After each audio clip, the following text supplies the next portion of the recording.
The Gospels tell us of his miraculous birth, his wisdom confounding the elders in the temple at age 12, and the beginning of his world-altering ministry around the age of 30.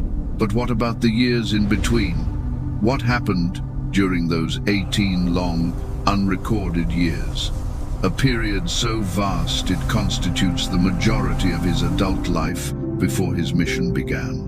This chasm in the record is often called the silent years, and for centuries, theologians and historians have filled that silence with a simple, almost mundane assumption that Jesus of Nazareth lived a quiet, unremarkable life, working as a tecton, a carpenter or craftsman in his small Galilean town, dutifully waiting for his divinely appointed moment. But what if that's not the whole story? What if the silence isn't empty, but is instead a veil drawn over one of the most incredible, world-shaping journeys ever undertaken? What if the silence was, in fact, the sound of sand shifting under the feet of a caravan on the Silk Road? The sound of philosophical debate in the ancient academies of India? The sound of meditative stillness in a windswept monastery high in the Himalayas? What if Jesus, the young man from Galilee, whose soul burned with a divine fire, did not simply wait, but sought? What if he journeyed to the east, to the cradles of ancient wisdom in India, Nepal, and Tibet, and there encountered the profound compassion of Buddhist lamas and the deep metaphysics of the Brahmins? This is a story that challenges the very foundations of what we thought we knew. A narrative so controversial that for over a century, powerful institutional forces have sought to dismiss it, to bury it under accusations of forgery and fantasy, to label it a dangerous hoax. But the evidence eyewitness accounts from credible and unexpected sources, the startling echoes in his own teachings, and the simple logic of a connected ancient world tells a different story. It is the story of a young seeker on an epic quest for divine truth, a journey that would forge him, test him, and ultimately prepare him to become the light of the world. So, stay with me, because today we are peeling back the layers of history and dogma to look upon a forbidden chapter. We will attempt to walk the dusty roads of the East alongside the young Jesus, to feel the intellectual electricity of ancient Benares, and to breathe the thin, sacred air of the Tibetan plateau. This isn't just a theory to be casually considered. It's a profound puzzle, a mosaic of scattered pieces. By the end of our journey together, you'll have all the pieces in your hand. You can then decide for yourself. Were the silent years truly silent, or were they the most resonant and formative years of his entire, extraordinary life? Let us begin the journey eastward. To truly grasp the plausibility of such an epic journey, we must first discard our modern notion of an ancient world made of isolated, disconnected bubbles. The world of the first century was a vibrant, pulsing network of exchange. The Roman Empire, in which Judea was a restive and often troublesome province, was the western terminus of a vast, continent-spanning system of trade and travel. The Great Silk Road, and its accompanying sea routes, was the circulatory system of the Old World, pumping not just silk from China and spices from India, but philosophy, religion, art, and knowledge.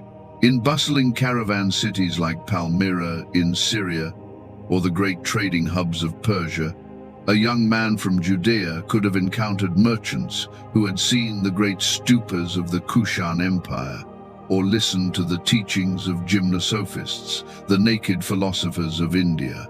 The intellectual and spiritual climate was one of intense curiosity and syncretism.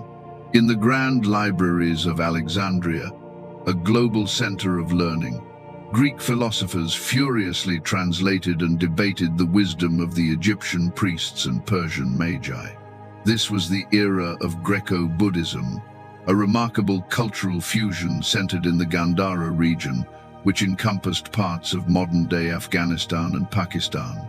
Here, The legacy of Alexander the Great's conquests had left a deep Hellenistic imprint.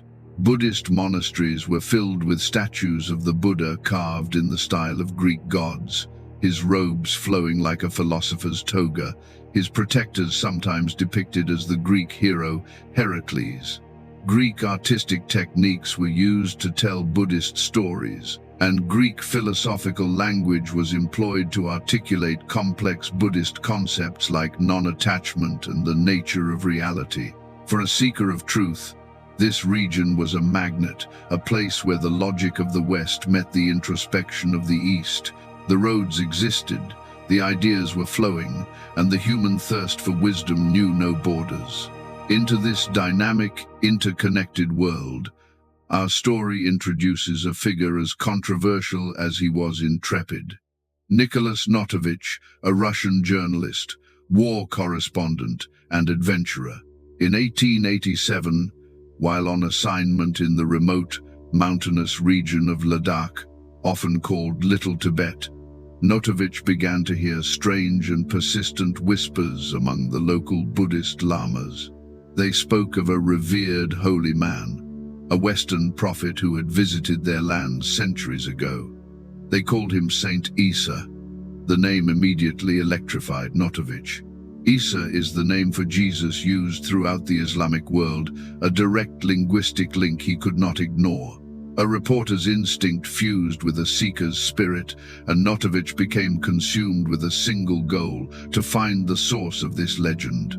His quest led him ever higher into the breathtaking and unforgiving landscape of the Himalayas, to the legendary Himis Monastery. A spiritual fortress perched precariously on a mountainside, Himis was then, as it is now, one of the most significant Tibetan Buddhist monasteries in Ladakh. Upon his arrival, Notovich found the monks to be courteous but intensely guarded. When he inquired about a manuscript detailing the life of Saint Isa, they became polite but evasive, denying knowledge of any such text. Frustrated and facing a wall of silence, Notovich was preparing to abandon his search when fate, or perhaps providence, intervened. On the treacherous mountain path leaving the monastery, his horse stumbled. Notovich was thrown violently to the ground, his legs snapping in a clean break. The monks, bound by their code of compassion, had no choice but to carry him back to the monastery and tend to his injury. It was during his slow, painful recovery within the ancient walls of Himis that a bond of trust began to form. He was no longer a curious outsider, but a patient under their care. The head lama, observing the depth of Notovich's sincerity and perhaps seeing the hand of destiny in his accident, finally relented. One day, he entered Notovich's chambers, his face serene. He sat by the Russian's bedside, and with the help of a translator, he began to read from two large, cloth-bound volumes with pages yellowed and softened by immense age. This, the Lama explained, was the monastery's copy of the life of Saint Isa, best of the sons of men. It was a Tibetan translation of a much older text, originally written in the Pali language, the sacred tongue of early Buddhism, and brought from India to Nepal and then to Tibet. For days on end, Notovich listened, spellbound, as the Lama's voice filled the quiet room. He feverishly scribbled notes, his journalist's hand struggling to keep up as the story of the lost years of Jesus Christ, preserved in the Himalayan ice for nearly 2 millennia, was finally unveiled. The narrative contained within the ancient scrolls was nothing short of revolutionary. It began by affirming Isa's divine origins and miraculous birth, but then it charted a course that sent shockwaves through Christian orthodoxy. At the age of 13, the manuscript stated, just after the time a Jewish boy would celebrate his bar mitzvah and be considered a man, the young Isa secretly left the home of his parents in Nazareth. While other boys his age were expected to marry and take up their father's trade, Isa's soul was stirred by a different calling. He joined a merchant caravan heading east, his heart set on a singular, audacious purpose: to travel to India and immerse himself in the study of the laws of the great Buddhas. According to the Himis scrolls, Isa's journey first led him to the Sindh region, the land of the 5 rivers in what is now Pakistan, a cradle of ancient Aryan culture. There, he was warmly welcomed by the followers of Jainism, a religion known for its rigorous asceticism and its absolute doctrine of ahimsa, or non-violence toward all living beings. From the Jains, he would have learned to see the spark of life in every creature, a principle that would later echo in his own teachings about God's care for even the sparrows. From there, he traveled deeper into the heart of India, to the holy cities of Juggernaut, Rajagriha, and Benares. For 6 years, the scrolls recounted, he lived among the Brahmins, the Hindu priestly caste, dedicating himself to an exhaustive study of their sacred texts, the Vedas. The lamas at Himis told Notovich that the Brahmins were astonished by Isa's intellect and spiritual insight. He could not only master the complex rituals and philosophies, but could also explain their hidden meanings with a wisdom that belied his youth. However, Isa's spirit of radical egalitarianism soon brought him into direct and dangerous conflict with the Brahminical order. He vehemently rejected their rigid caste system, denouncing it as a human invention that was an abomination in the eyes of the one true God. He taught openly that God the Father made no distinction between his children, that the lowest caste Sudra was as precious in God's sight as the most powerful Brahmin. He began to minister directly to the oppressed lower castes, the Sudras and the Vaishyas, teaching them the scriptures that had been forbidden to them and assuring them of their inherent worth. This, the text explained, was an unforgivable transgression. The Brahmins and the Kshatriyas, the warrior caste, saw his universal message as a direct assault on the very structure of their society and power. He was sowing seeds of rebellion. A plot was hatched to silence him. Warned by his devoted followers among the common people, Isa was forced to flee for his life, escaping north toward the towering peaks of the Himalayas. He found sanctuary in the lands we now know as Nepal and Tibet.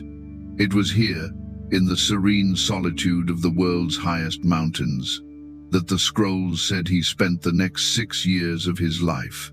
He delved deep into the study of the Buddhist sutras, mastering the intricate philosophies and the profound psychological insights of the Buddha's teachings. He learned the arts of deep meditation, which calm the storms of the mind, and he perfected the practice of boundless compassion. The Buddhist lamas who taught him were, like the Brahmins before them, amazed. He had not only learned their teachings, but had grasped their very essence with a spiritual mastery they had rarely seen.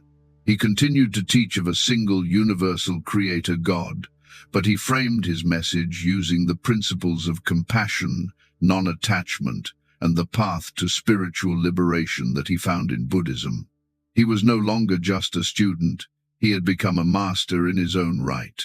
Finally, at the age of 29, his long period of study and spiritual formation complete, Isa began his arduous journey home. His route took him back through Persia, the land of the prophet Zoroaster.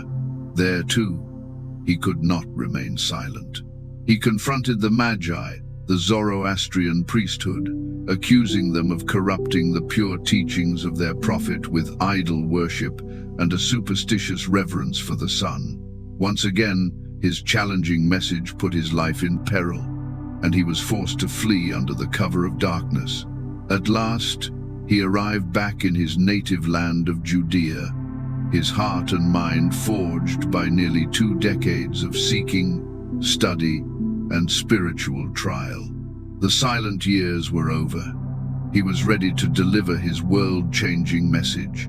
When Nicholas Notovich published his findings in a book titled The Unknown Life of Jesus Christ in 1894, it ignited an immediate and ferocious firestorm. The religious establishment in Europe and America reacted with outrage, denouncing the work as a blasphemous fraud.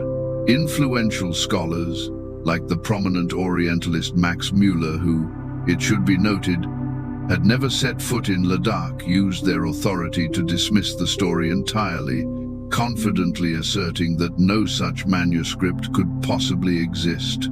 A concerted campaign was launched to destroy Notovich's reputation. He was branded a liar, a forger, a fantasist, and an opportunist. For many, the case was closed, and the story of Isa was relegated to the dustbin of esoteric hoaxes. But it was not the end. Some 40 years later, another respected intellectual and spiritual figure traveled the same remote path. Swami Abhedananda, a renowned philosopher and a direct disciple of the great Hindu sage Ramakrishna, was deeply skeptical of Notovich's claims. In 1922, he journeyed to the Himis monastery with the express purpose of exposing the story as a fraud once and for all. He met with the head lama and questioned him about the Russian journalist. To his astonishment, the lama not only confirmed that Notovich had been there and that his leg had been treated, but he then went to the monastery's library and returned with the very same manuscript. With the help of a resident lama, Swami Abhedananda personally examined the text and translated several pages. They matched Notovich's published account perfectly. What began as a mission to debunk had become one of the story's most powerful corroborations. Then, just a few years later, in 1925, a third and perhaps most famous witness emerged: Nicholas Roerich. Roerich was a figure of immense international standing, a world-renowned artist, a prolific author, a respected philosopher, and a nominee for the Nobel Peace Prize. While leading a major 5-year expedition through Central Asia, Roerich and his team spent time in Ladakh. In his published expedition journals, he writes explicitly about discovering the widespread tradition of Saint Isa's travels throughout the region. He notes, "We learned of the prevalence of the teachings of Jesus in several Buddhist monasteries and in the minds of the people." He further confirms that the legends of Isa were not confined to a single questionable manuscript in one monastery, but were a living spiritual tradition woven into the very fabric of the Himalayan cultural landscape. So we are faced with 3 separate, credible and independent witnesses, spanning 4 decades, all attesting to the same core story. A story that the Western world has tried desperately to ignore. But perhaps the most compelling evidence of all is not found in Tibetan scrolls, but in the very words of Jesus Christ recorded in the Gospels. When we place the core of his teachings, especially the revolutionary Sermon on the Mount, side by side with the foundational tenets of Buddhism, the parallels are not just striking or coincidental, they are profound, detailed, and overwhelming. It is as if a missing Rosetta Stone has suddenly appeared, allowing us to translate between 2 of the world's most influential spiritual languages. Let us examine the Beatitudes, the very heart of Jesus' ethical teachings. "Blessed are the peacemakers, for they shall be called children of God," he declares. This is a perfect distillation of the Buddhist principle of ahimsa, or non-harming, a concept that extends beyond mere physical violence to encompass thoughts, words, and intentions.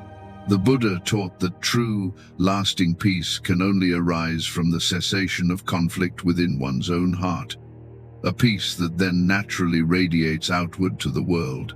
Jesus makes the shocking statement, "But I say to you, do not resist an evil person. If anyone slaps you on the right cheek, turn to them the other cheek also." This radical teaching on non-retaliation, which directly contradicted the eye for an eye ethos of the time, is a cornerstone of Buddhist ethics. In the Dhammapada, one of Buddhism's most beloved texts, the Buddha states, "Hatred does not cease by hatred, but only by love. This is the eternal rule. Both masters understood with perfect clarity that the endless cycle of violence and revenge can only be broken by a conscious, courageous act of transformative love. Consider their mutual emphasis on inner purity over external observance. Jesus tells the crowds, "Blessed are the pure in heart, for they shall see God." He constantly redirected people's focus away from elaborate external rituals and toward the state of their inner world, their hearts and minds. This is the very essence of the Buddhist path. At its core, Buddhism is a sophisticated system of mental and spiritual purification. The entire goal is to cleanse the mind of the three poisons: greed, hatred, and ignorance. Both Jesus and Buddha saw that true spirituality is not about outward performance, but about inward transformation.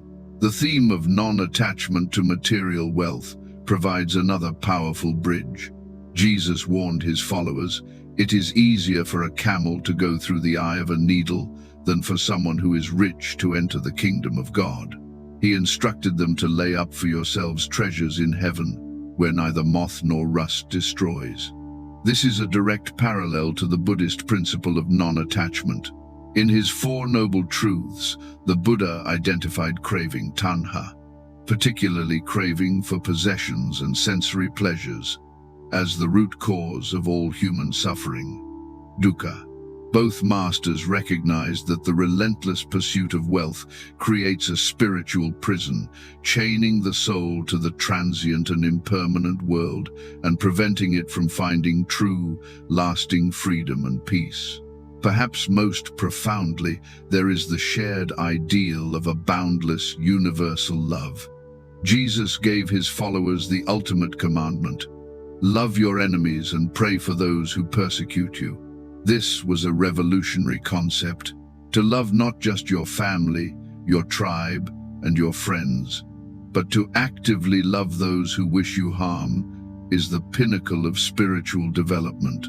This finds its perfect twin in the Buddhist practice of metta, or loving kindness.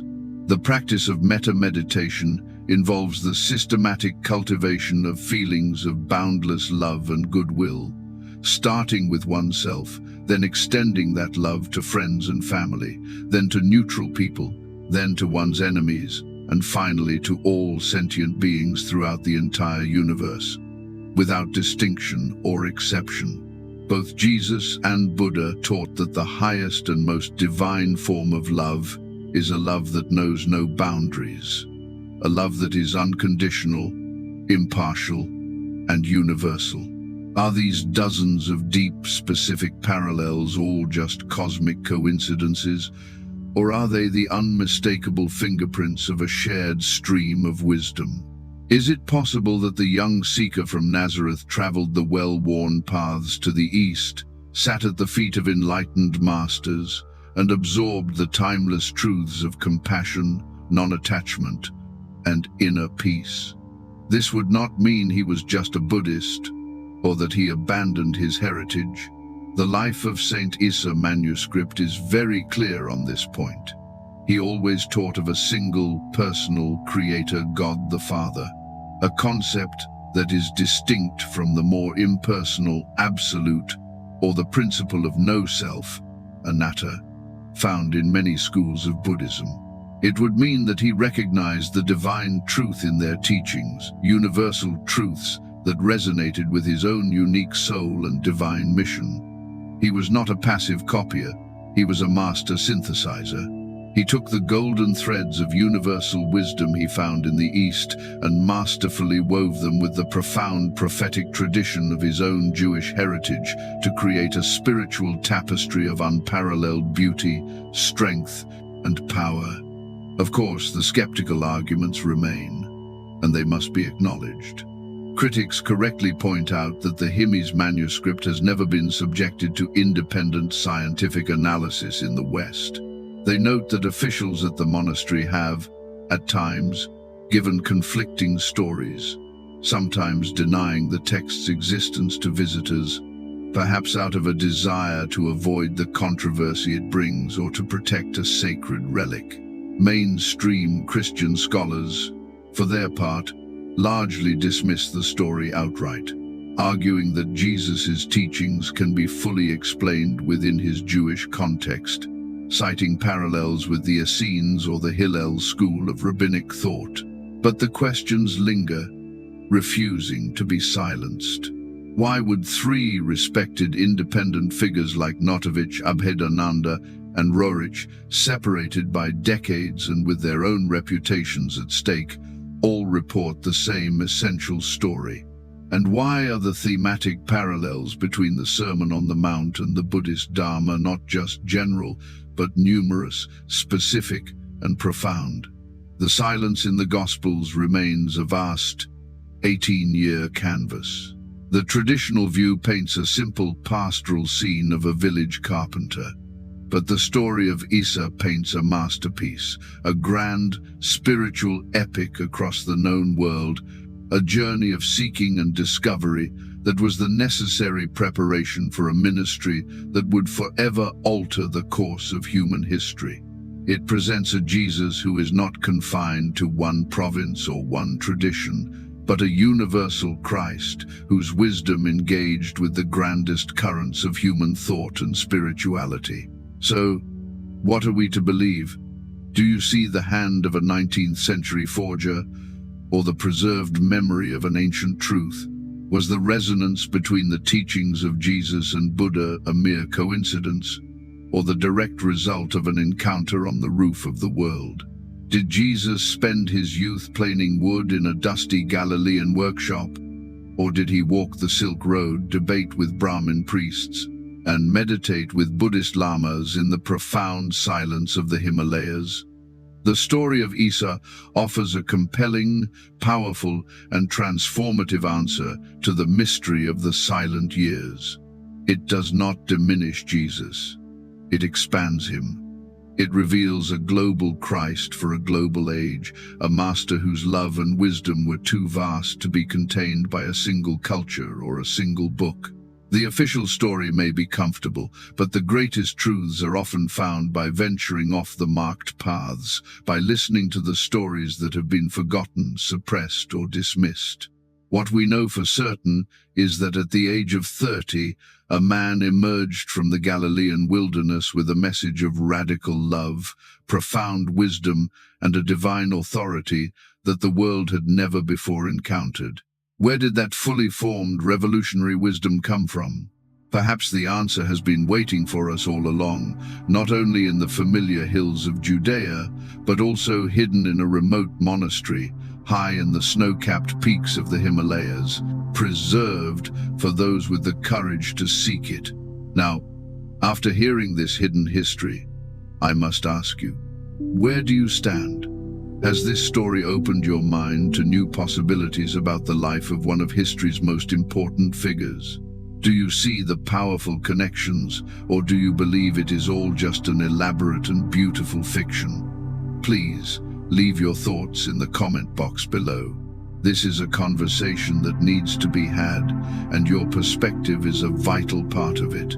If this exploration into a forbidden chapter of history has resonated with you and sparked your own curiosity, please show your support by giving this video a thumbs up and sharing it with others.